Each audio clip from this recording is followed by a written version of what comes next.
പിതാവിൻ്റെയും പുത്രൻ്റെയും പരിശുദ്ധാത്മാവിൻ്റെയും നാമത്തിൽ ആമേൻ. എൻ്റെ പ്രിയപ്പെട്ടവരെ, ഇന്ന് ബുധനാഴ്ച ജനുവരി 29 എല്ലാവർക്കും അച്ഛൻ്റെ സ്നേഹവന്ദനം. നമുക്ക് സന്തോഷത്തോടെ പ്രാർത്ഥനയ്ക്ക് പോരാം.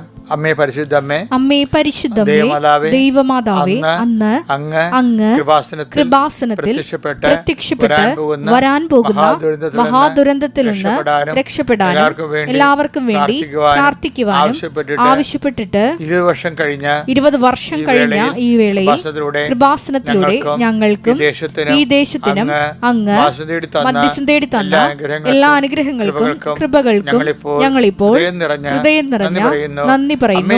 അമ്മേ പരിശുദ്ധമേ, ജപമാല മാതാവേ, സകല കൃപാസനം പ്രാർത്ഥനകളോടും ചേർത്ത് ഞങ്ങളിപ്പോൾ പ്രാർത്ഥിക്കുന്ന ഈ കുടുംബത്തിന്റെ പ്രത്യേക നിയോഗം. എൻ്റെ പ്രിയപ്പെട്ടവരെ, സ്വന്തം പ്രാർത്ഥന ആവശ്യം പറയുക, അമ്മ മാതാവിനെ ഏൽപ്പിക്കുക.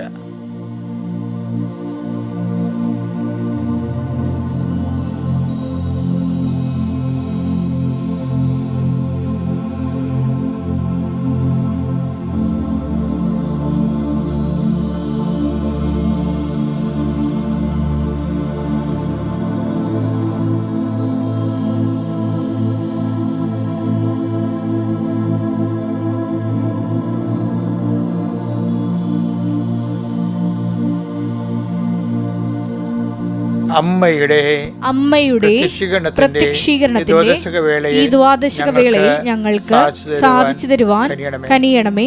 ആമേൻ. വിശ്വാസ പ്രമാണം.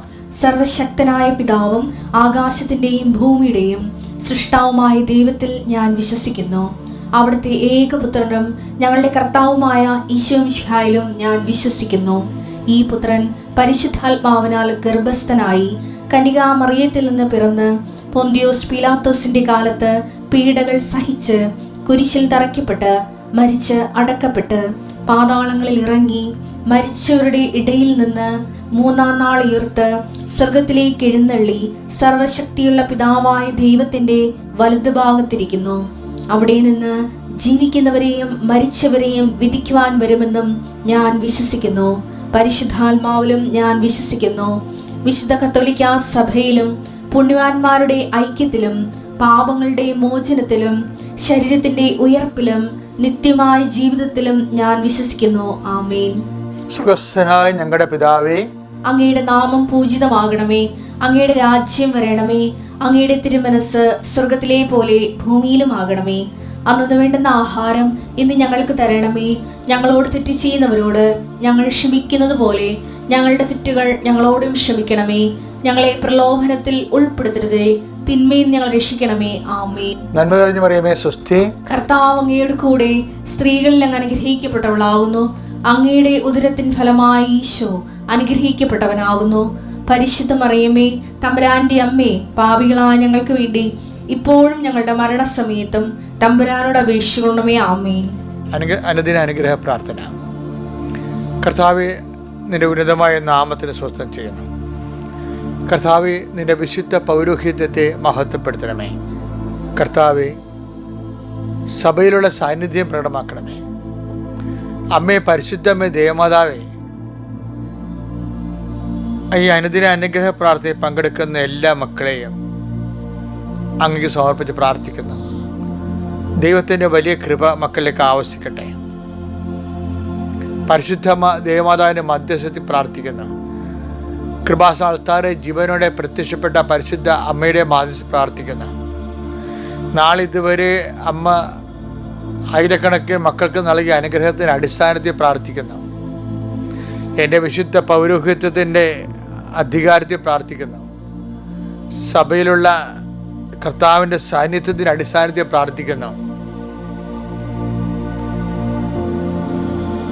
നിന്റെ ഹൃദയത്തെ കർത്താവ് ആശീർവദിക്കട്ടെ.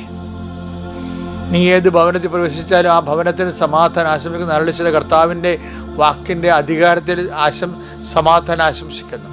ഈ സമാധാനം നിന്റെ ജീവിതത്തിൻ്റെ വ്യത്യസ്ത മണ്ഡലങ്ങളിൽ നീ അനുഭവിക്കട്ടെ. കർത്താവെ, രോഗബാധിതർക്ക് വേണ്ടി പ്രാർത്ഥിക്കുന്നു. ശയ്യാവലംബികർക്ക് വേണ്ടി പ്രാർത്ഥിക്കുന്നു. കണ്ണിന് കാഴ്ചക്കുറവുള്ളവരും ചെവിക്ക് കേൾവിക്കുള്ളവരും മൂക്കിൽ എപ്പോഴും ദിശ വളരുന്നവരും അടിനോടിന് അസുഖമുള്ളവരെ സമർപ്പിച്ചുകൊണ്ട് പ്രാർത്ഥിക്കുന്നു. എൻ്റെ കർത്താവിൻ്റെ ഉന്നതമായ നാമത്തിൽ സഭയുടെ അധികാരത്തിൽ കുരിശിൻ്റെ അടയാളത്തിൽ ഭാരങ്ങൾ ഭീതികൾ ഡിപ്രഷൻ പോലുണ്ടാകുന്ന മനസ്സിൻ്റെ അവസാദ രോഗങ്ങൾ യേശു ക്രിസ്തു നാമത്തിൽ മഞ്ഞുനീര് പോലെ ഒഴുകി മാറട്ടെ എന്ന് പ്രാർത്ഥിക്കുന്നു. കർത്താവേ, ജോലി ഇല്ലാത്തവരുണ്ട്, ജോലി തട്ടിയിട്ട് കിട്ടാത്തവരുണ്ട്, ഉള്ള ജോലി തന്നെ ചെയ്തിട്ട് ആവശ്യമായ ശമ്പളം കിട്ടാത്തവരുണ്ട്, മാസങ്ങളായി ശമ്പളം കിട്ടാത്തവരുണ്ട്. അതൊക്കെയാണ് കർത്താവ് ഞങ്ങളുടെ യഥാർത്ഥ പ്രശ്നങ്ങൾ.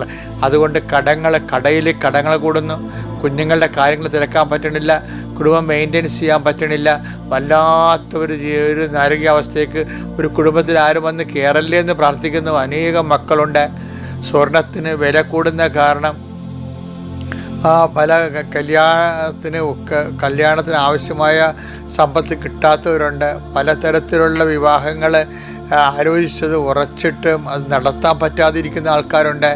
മക്കളെ ഗർഭം ധരിച്ചിട്ടും പ്രസവിക്കാൻ പറ്റാതെ ഡേറ്റ് കിട്ടാതെ ഇരിക്കുന്നവരുണ്ട്. അതിനുപരി പ്രസവം നീണ്ടു പോകുന്നവരുണ്ട്. അതുപോലെ തന്നെ ഗർഭത്തെ ശേഷം ആന്തരികമായ അംഗവൈദ്യങ്ങൾ കണ്ടുകൊണ്ട് വിഷമിക്കുകയും വേദനിക്കുകയും ചെയ്യുന്നവരുണ്ട്. കുടുംബത്തിൽ കലഹമുള്ളവരുണ്ട്, കോടതി കേസുള്ളവരുണ്ട്. മക്കളെ പഠനങ്ങളിൽ പുരോഗതി ഇല്ലാതെ മാതാപിതാക്കന്മാർ ഞെരുക്കുന്നുണ്ട്. കാശ് മുടക്കുന്നുണ്ടെങ്കിലും അതിൻ്റെ യാതൊരു പ്രയോജനം കിട്ടാതെ വളരെ കുടുംബം വളരെ ഭയങ്കരമായ ദുരിതത്തിലും ഭാരത്തിൽ അകപ്പെട്ടവരുണ്ട്. എൻ്റെ കർത്താവിൻ്റെ ഉന്നതമായ നാമത്തിൽ, സഭയുടെ അധികാരത്തിൽ, കുരിശിൻ്റെ അടയാളത്തിൽ, ദൈവത്തിൻ്റെ ശക്തിയാൽ നിൻ്റെ മുഴുവൻ രോഗപീഠകളും ജീവിതഭാരങ്ങളും യേശുക്രിസ്തു നാമത്തിൽ ഏൽപ്പിച്ചുകൊണ്ട് പിതാവിൻ്റെയും പുത്രൻ്റെയും പരിശുദ്ധാത്മാവിൻ്റെ നാമത്തിൽ നീ സൗഖ്യം പ്രാപിക്കട്ടെ. പിതാവിൻ്റെയും പുത്രൻ്റെയും പരിശുദ്ധനാമത്തിൽ ഇന്നത്തെ ദിവസം നീ ശക്തി പ്രാപിക്കട്ടെ. പിതാവിൻ്റെയും പുത്രൻ്റെയും പരിശുദ്ധ നാമത്തിൽ നീ എല്ലാവിധ രോഗപീഠങ്ങളിൽ നിന്നും അകന്നു മാറട്ടെ. പിതാവിൻ്റെയും പുത്രൻ്റെയും പരിശുദ്ധാത്മാവിൻ്റെ നാമത്തിൽ നീ സമാധാനം അനുഭവിക്കട്ടെ. നിത്യം പിതാവ് പുത്രൻ പരിശുദ്ധ സർവ്വത്തിൽ നീക്കുവാമേ. എൻ്റെ പ്രിയപ്പെട്ടവരെ, പലപ്പോഴും എന്തെങ്കിലും ഒരു പ്രശ്നങ്ങളും ഭാരങ്ങളും ഒക്കെ ഉണ്ടാവും, നമുക്ക് ഒരു വിഷമങ്ങളൊക്കെ ഉണ്ടാവും അല്ലേ? ഇപ്പം രോഗത്തെക്കുറിച്ചൊരു അറിവുണ്ടാകുമ്പോൾ നമുക്കൊരു ഭീതിയും പ്രയാസമൊക്കെ ഉണ്ടാവും, ഒരു വിഷമമൊക്കെ ഉണ്ടാവും. ജപ്തി വരാൻ പോണെന്ന് കേൾക്കുമ്പോൾ ഒരു പ്രയാസവും വിഷമവും, എങ്ങനെ ജീവിക്കും, എവിടെ പോവും, ആര് സഹായിക്കും എന്നുള്ള ഭീതിയൊക്കെ ഉണ്ടാകും. പിന്നെ അങ്ങനെ ഓരോരോ വിഷയത്തിനും ആ പ്രശ്നങ്ങൾക്ക് നമ്മുടെ അതിജീവനത്തിന് അഭിമുഖീകരിക്കുന്ന ഓരോ ജീവിത പ്രതിസന്ധിയില്ലേ, അപ്പോൾ നമുക്കൊരു പ്രയാസം ഉണ്ടാവും. പക്ഷേ കർത്താവിൻ്റെ ഒരു നിലപാട് എന്താണെന്ന് അറിയാമോ? എന്തെങ്കിലും ഒരു പ്രയാസം ഉണ്ടായാൽ നീ ആ പ്രയാസത്തെ ഓർത്ത് പ്രയാസപ്പെടേണ്ട. കാര്യം നിന്നെക്കൊണ്ട് അത് അതിജീവിക്കാൻ കഴിയുമെന്ന് ദൈവം കരുതുന്നു. അത് വലിയ പോസിറ്റീവ് പോയിൻ്റാണ്. നിനക്ക് ഒരു പ്രയാസമോ ഒരു പ്രലോഭനം ഉണ്ടായാൽ അതിൻ്റെ അർത്ഥം നീ അടിപ്പെട്ടു പോകുന്നതല്ല. അതിനെ അതിജീവിക്കാനുള്ള ദൈവിക ശക്തി നീ ഇതിലൂടെ ആർജിക്കുമെന്ന് ദൈവം പ്രത്യാശിക്കുന്നു. അത് വലിയ അപ്പം നമ്മൾ അത്രയും വളർന്നു എന്നർത്ഥം.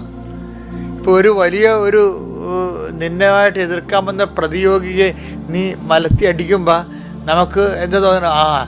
ഇത്രയും എനിക്ക് പവർ ആയെന്നാണ് ഓർക്കണത്. അതായത് ഒരു പ്രതിയോഗി ഇപ്പം ഗോലിയാത്തിനെ ദാവീദിൻ്റെ എതിരെ കൊണ്ടുവരുമ്പോൾ ദൈവം എന്താ പറയണത്? ഗോലിയാത്തിനെ മലത്തി അടിക്കാൻ പറ്റിയ പവറിലേക്ക് ദാവീദ് വരാൻ പോകുന്നു. ഗോലിയാത്ത് ദാവീദിൻ്റെ ശക്തിയുടെ സാധ്യതയാണ്. അതുകൊണ്ട് തന്നെ ഒരു പ്രശ്നം ഉണ്ടാകുമ്പോൾ ഞാൻ ഇത്രയും വളർന്ന് എന്ന് എൻ്റെ ദൈവം കരുതുന്നില്ല എന്ന് പറയുമ്പോൾ സന്തോഷം തോന്നണം. അതിന് പറ്റുന്നൊരു വചനമാണ് 1 കൊരിന്ത്യർ 10:13. മനുഷ്യ സാധാരണമല്ലാത്ത ഒരു പ്രലോഭനവും നിങ്ങൾക്ക് നേരിട്ടിട്ടില്ല. ദൈവം വിശ്വസ്തനാണ്. നിങ്ങളുടെ ശക്തിക്ക് അതീതമായ പ്രലോഭനങ്ങൾ ഉണ്ടാകാൻ അവിടുന്ന് അനുവദിക്കുകയില്ല. ഇതാണ് ഞാൻ പറഞ്ഞത്, അവിടുന്ന് അനുവദിക്കുകയില്ല. പ്രലോഭനങ്ങൾ ഉണ്ടാകുമ്പോൾ അവയെ അതിജീവിക്കാൻ വേണ്ട ശക്തി അവിടുന്ന് നിങ്ങൾക്ക് നൽകും. അതാണ് ദാവീദ് പറഞ്ഞത്. ഗോലിയാത്ത് എന്താ പറഞ്ഞത്? നീ എന്താണ് പട്ടിയെ തല്ലാൻ പോകുന്ന പോലെ ഒരു വടിയുമായിട്ടാണ് വരണത്. അപ്പം അത് ദാവീദ് തിരിച്ചടിക്കണത് എന്താണ്? നീ നിന്റെ കുന്തങ്ങളിലും അതുപോലെ തന്നെ പരിചകളിലും ആശ്രയിക്കണത്. ഞാൻ എൻ്റെ ദൈവമായ കർത്താവിലാണ് ആശ്രയിക്കണമെന്ന് പറയും. അപ്പോൾ ഗോലിയാത്തിനെ മുമ്പിലേ വരുമ്പോൾ ദാവീദിന് അവനെ നേരിടാനുള്ള ശക്തിയും ദൈവം കൊടുക്കുകയാണ്. അപ്പോൾ ഒരു പ്രശ്നമോ പ്രലോഭനമോ സാമ്പത്തികമായ ശാരീരികമായ ഒക്കെ വരുമ്പോൾ ഓർക്കണം, ഇതിനെ അതിജീവിക്കാനുള്ള ശക്തി കർത്താവ് എനിക്ക് തരാൻ വേണ്ടിയാണ് ഇപ്പോൾ ഇത് വന്നിരിക്കണത്. അപ്പോൾ മനസ്സിലായില്ലേ? അപ്പം അത് വന്നത് നന്നായി, ഭാരം വന്നത് നന്നായി, രോഗം വന്നത് നന്നായി. അതിനെ അതിജീവിക്കാനുള്ള ശക്തി തരാൻ വേണ്ടി അതിനെ ആദ്യം വരുത്തിയതാണ്. അപ്പോൾ ഇപ്പോൾ പേപ്പട്ടി കടിക്കുമ്പോഴെന്താ ചെയ്യണത്? പേപ്പട്ടിയുടെ തന്നെ ജെയിംസ് എടുത്തിട്ടാണ് കുത്തുവെക്കണത്. പക്ഷേ നേരത്തെ ഉണ്ടായിരുന്ന പേപ്പട്ടിയുടെ ജെയിംസിന് ഈ കുത്തുവെച്ചിരിക്കുന്ന പ്രതിരോധ ജെയിംസ് അതിനെ കീഴടക്കി കളയും. അപ്പോൾ കൃപയുടെ പ്രതിരോധ ശക്തി വർദ്ധിപ്പിക്കാൻ വേണ്ടിയാണ് പ്രലോഭനങ്ങൾ ഉള്ളത്.